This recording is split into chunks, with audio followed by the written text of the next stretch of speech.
Okay, so welcome to my review of organic level 2 organic chemistry. What we're going to try and do here is we're going to try and show you guys how important and relatively straightforward it is to memorize all the key families and key reactions for level 2 organic chemistry. And if you can sit down and practice this to the point where you've memorized it, then organic chemistry is going to make a lot more sense to you guys when you look at exam questions, believe me.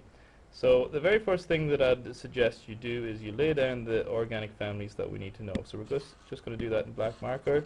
So if we start off with alkanes up here, if any errors are made in this video, we're just going to keep it running because the software is a little bit finicky.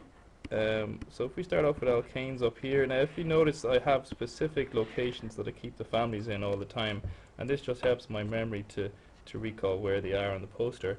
So alkanes, then we have alkenes,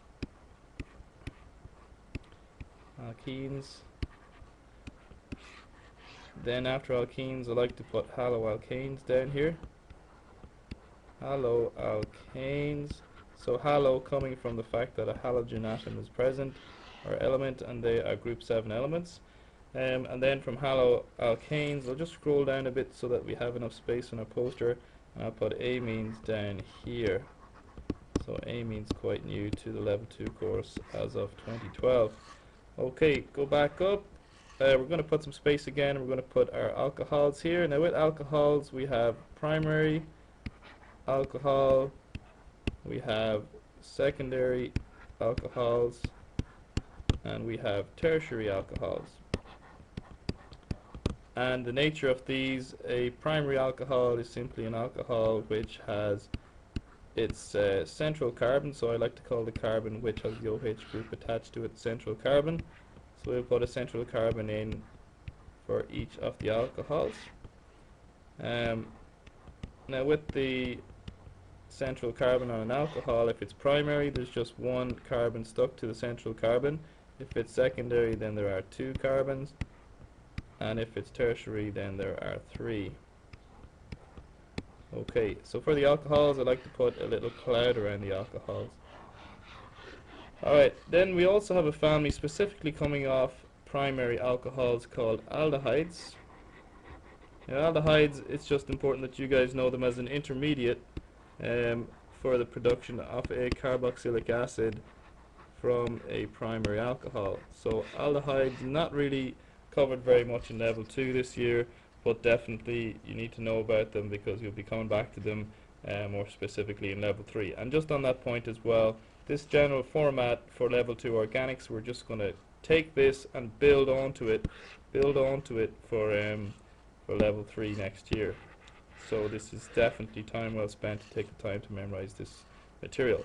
Okay, the next thing I like to do after identifying different families is what we want to do is identify the functional group. So the functional group, as the name suggests, is the part of the compound which actually functions in the chemical reactions of the family. So for alkanes it's the simplest functional group. It's just a carbon single bonded to a carbon. For an alkene the functional group is 2 carbons double bonded together. For a haloalkane you have a carbon and that's bonded to something like bromine, which is a halogen. Or you could also have something like carbon bonded to chlorine quite commonly. So that there is an example of a functional group for haloalkanes. For alcohols you have your carbon bonded to the OH group. The OH group is known as the hydroxyl group. If we scroll down to our amines, the functional group here is a carbon bonded to an NH2. That's your amine functional group. And then for completion, our carboxylic acid functional group involves a carbon double bonded to an oxygen, bonded to a hydroxyl group or OH group, and then of course every carbon has 4 bonds, so that bond would be to the rest of the molecule, which we can represent with the letter R for rest of molecule. Okay, so after identifying the functional groups, it's time to actually look at what sort of reactions link these different families together. So if we use a different color for that,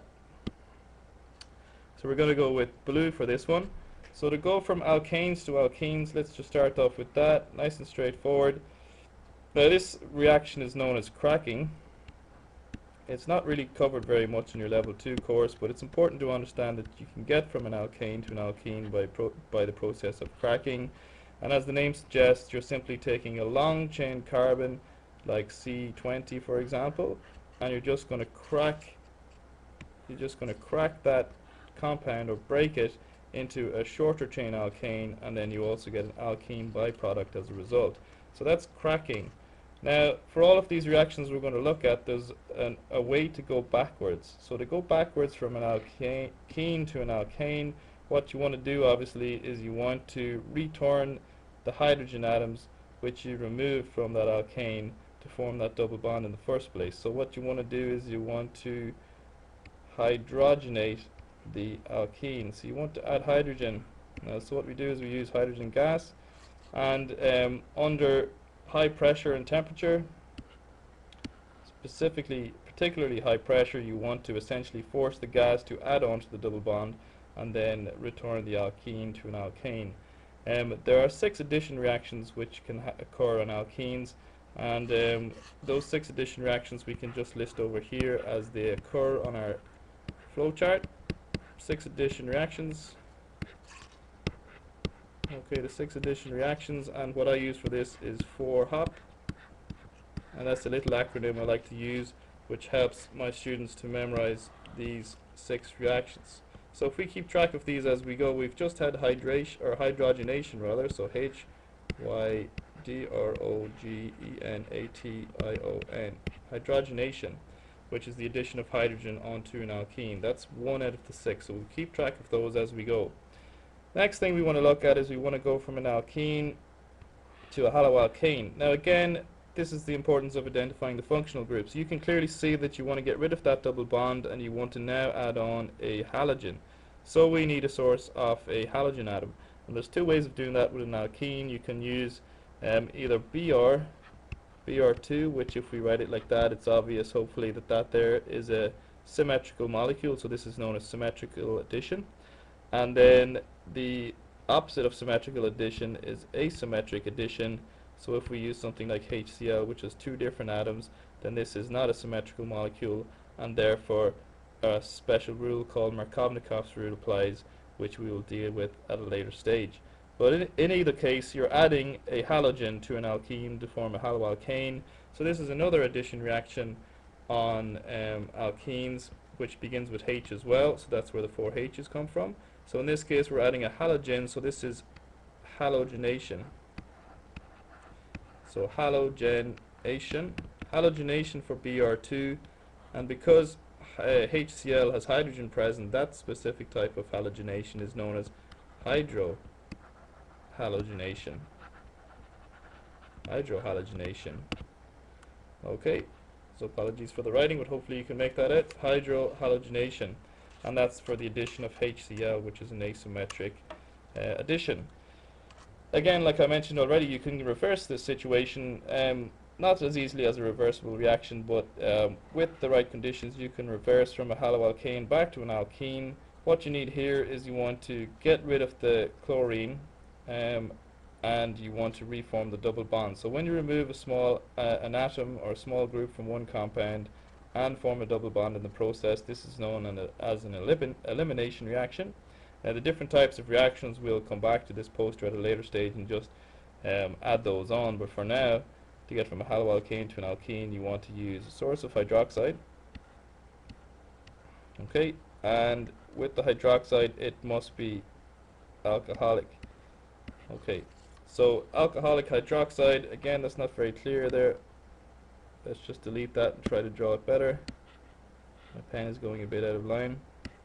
So alcoholic hydroxide, what that means is instead of using water as your solvent, you're taking something like sodium hydroxide and you're going to dissolve it into an alcohol like ethanol, for example. Okay, so that's alcoholic hydroxide, and what that will do is it will force the haloalkane to form an alkene. Now, there's one other way to get to a haloalkane, and that's using directly from an alkane. So I'll just try to squeeze that in here. Right, that can be performed by substitution of an alkane using bromine water. Again, so this is that symmetrical molecule Br2, and it's known as bromine water. This reaction will not occur by itself. It needs to have UV light, which is simply natural sunlight, and then that reaction will happen over a space of a couple of minutes. That's one of the main differences or distinguishing tests between an alkane and an alkene, is the rate at which that reaction occurs. Okay, what we want to take a look at now is we want to take a look at how we get from an alkene to an alcohol. So I'm going to use continue to use my blue color. So to get from an alkene to an alcohol, what we want to do here is we want to add on an OH group across the double bond here. So to do that, we need to use a source of OH, and that's going to be water. So what we can use is 50% sulfuric acid, so H2SO4, 50% H2SO4, and very important that you write afterwards. What am I doing? Get rid of that. Okay, let's just undo computer. Okay, so hopefully that fixed that. So what we want to use is 50% sulfuric acid, H2SO4, and as I say, very important to state that that's aqueous, because that there is our actual source of the water, the OH group. Alternatively, you can use concentrated phosphoric acid, which is not an acid you may be that familiar with, but it's H3PO4 phosphoric acid, and again that must be aqueous, otherwise you have no actual source of the hydroxide ions.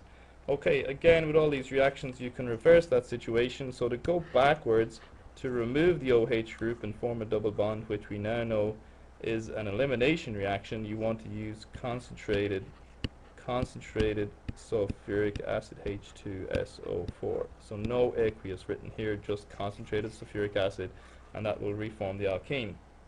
Now if we take a look at our addition reactions, we've just done another type of addition on an alkene where we've added water. So the fourth type of addition, which begins with H on an alkene, is hydration. Your A-T-I-O-N, which is the addition of water on an alkene. Okay, so we've two more addition reactions we need to take a look at, and what we'll do is we'll just cover those right now just to get them out of the way. So just to use a different colored pen, the other two addition reactions on alkenes, if I take an arrow and bring it down here, if we add alkene monomers together, we can make a polymer, which is a whole separate lesson to discuss. But essentially you have lots of monomers, alkene monomers, and you join them together courtesy of the double bonds, and you make a long chain molecule with the same repeating unit called a polymer. And this is addition polymerization, which is the only type of polymerization you look at in level 2. And there's a second type of polymerization which you will cover in level 3 next year, so bear that in mind. So polymerization is what the P stands for in 4-hop, and the O stands for oxidation. Now, if you've studied redox chemistry at this stage, or even if you haven't, oxidation in the old sense of the word means to add oxygen to something, which is fine here. But oxidation also means, in terms of the movement of electrons, oxidation means the loss of electrons by a species.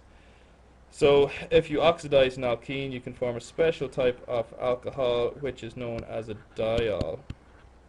And a diol is simply an alcohol which has two OH groups on it, so that's what di refers to. Okay, so we're about 3/4 of the way through our poster at this stage. Again, all of this has been done from memory. The only reason I can do this is just from practice over and over again, and eventually you get to the point where you memorize it all. If we want to take a look now at alcohols, let's use a different color for our alcohols. Let's use this little indigo color. So if we want to get from an alcohol to a haloalkane, alright, that's a nice arrow. What we can do is we can simply, again, we're looking at taking the OH group and replacing it with a halogen atom. So what we want to do here is we want to substitute the OH group for a halogen atom, so therefore we need a source of chlorine in this case. So you guys for level 2 need to memorize the following reagents. You need to memorize PCl3, phosphorus trichloride, PCl5, phosphorus pentachloride, or pentachloride, phosphorus pentachloride, or SOCl2, which is thionyl chloride. Now, as you can see, all three of those reagents have chlorine present, so that's where your source of chlorine is going to come from. Especially then for tertiary alcohols, the alternative would be to use ZnCl2, zinc chloride plus HCl, and that mixture of chemicals is known as Lucas reagent. And a Lucas reagent, that reaction is the fastest with a tertiary alcohol, takes about 10 minutes with a secondary, and pretty much no reaction occurs with a primary. So Lucas reagent is used to distinguish those three types of alcohols. In any case, you've now gone from an alcohol to a haloalkane. Okay, and again, as usual, you can reverse this situation. So if you want to go from a haloalkane back to an alcohol, just go this way. Okay, what you can do is you can use a source of hydroxide again, OH minus, but what you want to do is you want to make sure this hydroxide is aqueous, because you want to force as much OH to react with the haloalkane as possible to maximize the chance or the purity of your alcoholic product. Let's take a look at what else we can do here. So we've covered most of the upper part of the poster at this stage. So we've gone from an alkane to an alkene and back. We've gone from an alkene to a haloalkane and back. We've gone from an alkene to an alcohol and back. We've gone from an alcohol to a haloalkane and back. So we've covered all the areas that I can see on this end of the periodic or of the organic flowchart. So let's take a look at amines now. So amines, quite straightforward. Again, you've got to identify the two functional groups that you're looking at. So if we were to go from a haloalkane, which is a chlorine atom, and you want to replace it with an amine group or an NH2 group, well, we obviously need a source of nitrogen and hydrogen. So in this case, our source is going to be from a haloalkane to an amine. We want to use ammonia, NH3. Now, if you remember from ions in solution, or hopefully you've seen ammonia before, ammonia is smells very, very bad. So it's a very pungent smell. If you've ever smelled it before, you'll certainly not forget the odor. But ammonia is your source here. Now it needs to be alcoholic ammonia. Again, if you remember, if we use an aqueous solution, the tendency, I'll just delete that because it's not very clear. Okay, this what I'm trying to write here is I'm trying to write alcoholic, so ALC, alcoholic ammonia. So what I was trying to say as well was that if you use an aqueous solution, the tendency is to form the alcoholic product, so we avoid that situation by using an alcohol as a solvent, and then we get our amine formed. Okay, to reverse that situation, right? It's not really covered in level 2, so we don't need to look at that for now. The only other thing is to look at the 3 reactions that you guys need to be aware of for amines. So amines are basic, so they'll react with an acid, so acid-base reaction. Okay, so an amine will neutralize an acid. With water, amine will simply act as a base, so it's a base in water. And then the other reaction of amines that you need to be aware of is that so strong acid and weak acid. So with a weak acid, it'll act as a base, and also with a strong acid. So strong acid base reaction and weak acid base reaction, and then as a base just in water alone. Okay, we're nearly at the end. So we just need to take a look at this area now of the flowchart, which is getting a little bit crammed. But this area where we go from a primary alcohol to a carboxylic acid is an oxidation reaction, and the reagent that we need for this reaction is a strong oxidant such as permanganate, MnO4 negative, okay, which is purple in color. You want to acidify it because not much will happen unless you have acid present. Alternative to MnO4 minus or permanganate is to use acidified dichromate, so CrO7 to negative, which is orange in color initially, and then goes to a green color once the oxidation has taken place. So initially you get an aldehyde, and under reflux, which is essentially an experimental setup which forces that aldehyde to react further with the oxidants, you will eventually get a carboxylic acid product. And with the carboxylic acid product, you've reached the extremities of level 2 organic families and reactions and reagents, and therefore what you would do is you'd pick up from this point and continue into level 3 next year. So that's more than enough for one video, and what we can do is we can refer back to this video for other learning purposes.